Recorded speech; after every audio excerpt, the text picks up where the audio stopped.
assalamualaikum semuanya. Kembali lagi di vlog aku, Bunda Mera. Gimana kabarnya hari ini? Semoga teman-teman sehat dan selalu dalam keadaan baik ya. Semangat terus. Seperti biasanya aku mau share lagi aktivitas aku. Di video ini tuh aktivitas pagi aku setelah sarapan. Aku tuh gak masak, jadi kita cuman beli soto aja untuk sarapan. Ini udah selesai sarapan. Abis sarapan tuh kita duduk-dudukan dulu sebentar dan gak lama langsung gercep aja beres-beres. Kalau kelamaan santai itu malah mager ya teman-teman. Oh ya, ini tuh udah waktunya ganti spray. Ini tuh aku lagi buka pengait-pengaitnya dulu. Agak lama gitu kalau mau ganti ya, karena harus dicopotin semuanya dulu pengaitnya biar gak kelamaan. Jadi ini aku skip aja. Ini udah aku copotin pengaitnya, spraynya juga udah aku copot. Jadi ini aku tinggal pasang aja spray yang udah dicuci. Oh ya teman-teman, beres-beres sambil cerita biar gak ngebosenin ya. Aku mau sedikit cerita tentang kehamilan anak pertamaku. Aku tuh nikah Agustus 2018, gak langsung hamil ya, karena emang aku tuh pengennya setelah nikah itu kerja lagi. Terus 2 bulan baru nikah itu ada omongan kapan nih hamilnya gitu. Dan aku langsung baper, kepikiran gitu. Akhirnya aku nanya sama teman-teman, nanya di Mbah Google gitu ya, karena aku kurang paham dengan promil ya. Jadi ya udah aku nanya-nanya itu dulu. Sampai aku tuh setiap hari makan yang mengandung asam folat, dan pernah juga hampir seminggu tuh lauknya tauge terus. Sampai suami tuh bosen banget karena katanya tuh tauge bisa cepet bikin hamil gitu ya. Di samping itu juga aku ngejaga makanan banget, makan yang sehat-sehat gitu pokoknya. Tapi hasilnya masih negatif. Sampai kita tuh mau ngerencanain honeymoon di Pantai Anyer. Jadi niatnya tuh Desember kita OTW ke Anyer gitu. Niatnya itu tahun baru ya. Tapi untuk tempat penginapannya itu penuh. Akhirnya aku ambil tanggal 22 Desember bareng sama temennya suami aku. Sebenarnya agak kecewa sih karena aku tuh pengennya pas tanggal 30-nya, pokoknya akhir tahunnya gitu. Dan karena lagi rame, jadi harus booking dari jauh-jauh hari. 1 bulan sebelumnya tuh kita udah booking dulu. Karena waktunya tuh masih lama, jadi aku sambil terus ikhtiar ya teman-teman. Dan aku dapat rekomen dari teman-teman aku, minum Volavit sama susu Prenagen yang untuk promil itu. Jadi untuk Volavitnya itu diminum setiap hari. Nah untuk susunya itu 2 kali sehari kalau nggak salah. Dan alhamdulillah dalam waktu seminggu aku ikhtiar minum itu, Allah kasih kepercayaan, akhirnya garis 2. Karena aku saking senengnya, jadi aku tuh ngejaga banget gitu ya. Apalagi masih trimester pertama, itu masih rawan banget ya.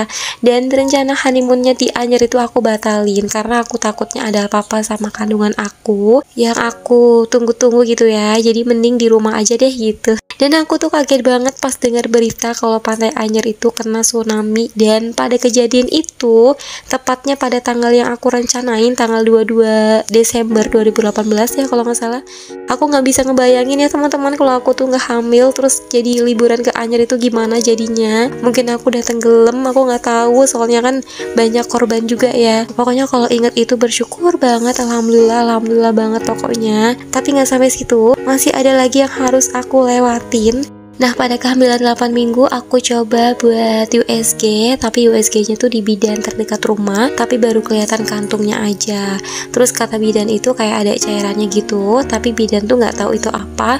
Dan tengah malam sekitar jam 1 malam perut aku tuh sakit banget, nggak tahu kenapa, pokoknya nggak karuan banget gitu. Aku nggak pernah ngerasain sesakit itu. Terus dibawa ke klinik terdekat rumah, tapi katanya tuh aku kontraksi, padahal aku kan baru hamil 2 bulan ya, jadi kayak mau lahiran prematur gitu katanya. Dari klinik itu dirujuk ke RS, di USG di RS, itu ternyata nggak ada apa-apa. Dokter bilang aku tuh asam lambung lah. Ada juga dokter yang vonis aku usus buntu lah. Dan disarankan untuk operasi, jadi kandungan aku tuh harus digugurin gitu. Tapi aku nggak mau ya, karena itu kan yang aku tunggu-tunggu gitu ya. Dan keluarga aku dan suami itu nggak ada yang setuju. Akhirnya kita pulang, walaupun tuh sebenarnya aku masih ngerasa sakit banget. Tapi karena udah dirawat seminggu itu nggak ada perubahan sama sekali, jadi ya udah kita pulang aja. Nyari pengobatan yang herbal gitu supaya nggak sampai digugurin gitu ya kandungannya. Dan aku disaranin datang ke kiai deket rumah lilik aku. Aku coba ke situ. Kata kiainya itu tuh aku kesambet di sebelah rumah karena sebelah rumahku tuh kosong, dan katanya tuh aku digangguin sama penunggu rumah. Jadi waktu abis nikah tuh aku tinggal di rumah suami ya teman-teman. Suami udah ada rumah sebenarnya, tapi waktu hamil 5 bulan aku pindah ke rumah mertua karena aku nunggu pulih dan aku nggak mau balik lagi ke rumah itu, kayak trauma banget. Soalnya emang rumahnya itu abis kosong 3 bulan, jadi pas setelah nikah itu langsung aku tempatin, nggak kepikiran diselamatin dulu gitu. Jadi salahnya tuh di situ ya. Dan selama aku diobatin sama kiai itu, aku itu diruqyah terus setiap hari sampai aku tuh sembuh, nggak ngerasain sakit lagi. Jadi selama pengobatan itu tuh aku tinggal di rumah lilik aku karena memang tempatnya tuh jauh ya. Selama sebulan deh kayaknya aku tinggal di lilik aku. Dan aku tuh cek kehamilannya tuh di deket bidan rumah lilik aku karena di situ tuh bidannya enak banget, ramah, ngejelasinnya juga detail. Jadi aku nyaman aja gitu di situ. Sampai usia kandungan 6 bulan aku cek di bidan itu. Setelah sembuh tuh aku nggak mau balik lagi ke rumah suami ya, karena emang bener-bener trauma banget selama tinggal di situ tuh. Emang aku sering lihat gitu deh teman-teman, apalagi di lantai 2 ya, agak serem gitu. Tapi aku tuh orangnya bodo amat ya sama hal-hal gaib gitu. Jadi aku tuh kayak awalnya kurang percaya gitu, dan aku cuman mikir positif aja gitu. Setelah sembuh, jadi aku tinggal di rumah ibu mertuaku. Pas kehamilan 5 bulan dan 6 bulan itu udah pindah ke rumah mertua ya. Pada kehamilan 5 sampai 6 bulan itu aku ngerasa enjoy banget karena emang udah bener-bener ngerasa sehat gitu, nggak ngerasain sakit. Tapi ada lagi ujiannya teman-teman pada kehamilan ke-7. Setelah acara 7 bulanan aku cek USG lagi, tapi aku tuh ke dokter kandungan di rumah sakit ya karena aku pengen nyari yang lebih deket. Dan hasil USG aku itu bikin aku panik karena kepala bayinya itu kelilit sama tali pusar. Tapi baru kelilit satu sih katanya nggak apa-apa, tapi yang lebih mengejutkan lagi ternyata ada kista ovarium yang ukurannya itu 10 cm. Tapi masih bisa normal sih kata dokternya, karena aku pengennya tuh lahiran normal ya teman-teman. Dan dokter bilang jadi semakin besar kandungannya bisa jadi kistanya tuh semakin kecil, bisa juga tiba-tiba hilang gitu. Jadi aku tuh agak lega gitu ya, tapi aku tuh nggak ngerasa sakit lagi tuh pas tahu ada kistanya, biasa aja. Padahal tuh setiap bulannya aku USG, tapi kenapa baru ketahuan pas 7 bulannya gitu. Jadi kata orang-orang tuh aku kayak hamil anak kembar gitu.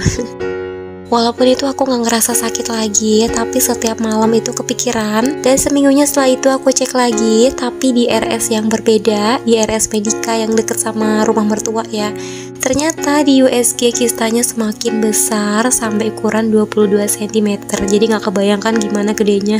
Aku tuh langsung shock banget, langsung kaget banget karena dokter kandungannya itu gak sanggup, gak mau nerima resiko. Jadi aku tuh dirujuk ke dokter kandungan spesialis onkologi di rumah sakit lain.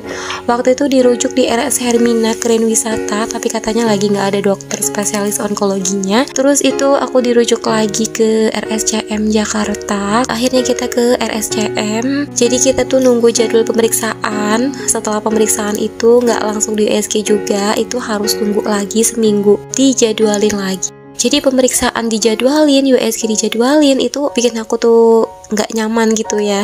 Jadi kayaknya tuh lama banget. Waktu itu aku daftar pakai BPJS, soalnya bakalan gede banget biayanya karena operasinya kan double ya. Jadi kita coba pakai BPJS. Lama banget nunggu mau konsultasi aja harus nunggu beberapa hari dulu. Mungkin karena pakai BPJS kali ya. Aku nggak tahu juga, pokoknya pas nunggu USG-nya nunggu 2 mingguan gitu aku udah nggak tahan karena ada banyak keluhan gitu. Dan akhirnya aku nggak mau lagi nunggu. Akhirnya aku nyari di rumah sakit lain, cari dokter kandungan spesialis onkologi. Aku direkomendasiin sama lilik aku tuh di RS Hermina Bekasi. Di sana tuh dokternya lengkap karena lilik aku tuh pengalaman juga pernah cek kandungan di sana. Tapi aku check up di situ tuh nggak pakai BPJS karena aku takutnya lama lagi prosesnya ya. Dan alhamdulillah nemu dokter yang sesuai yang aku harapkan. Aku check up di dokter tersebut itu baru 3 kali pertemuan. Jadi aku tuh check up seminggu sekali ya teman-teman semenjak tahu ada kistanya, karena khawatir juga kan, apalagi kistanya itu semakin besar gitu. Karena aku tuh banyak keluhannya juga teman-teman. Pas keempat kali pertemuan tuh hasil USG-nya semakin besar kistanya ternyata. Karena keluhan aku juga banyak, kaki bengkak, kalau malam gak bisa tidur. Terus disuruh cek darah, ternyata hasilnya HB rendah banget, gak tahu berapa lupa. Terus darah tinggi, udah berusaha biar turun tapi malah nggak bisa turun-turun. Dan aku juga positif protein 2. Terus katanya tuh setiap yang aku makan itu nggak masuk ke bayinya gitu. Kaki aku juga bengkak banget, preeklamsi ya apa ya kalau nggak salah. Dan aku langsung jadwalin besoknya buat operasi sesar karena emang udah darurat banget.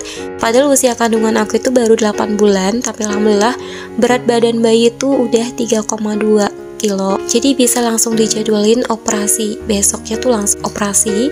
Sebelum dioperasi itu dokter udah vonis aku antara rahim dan kistanya itu udah nempel. Jadi kemungkinan rahimnya tuh diangkat.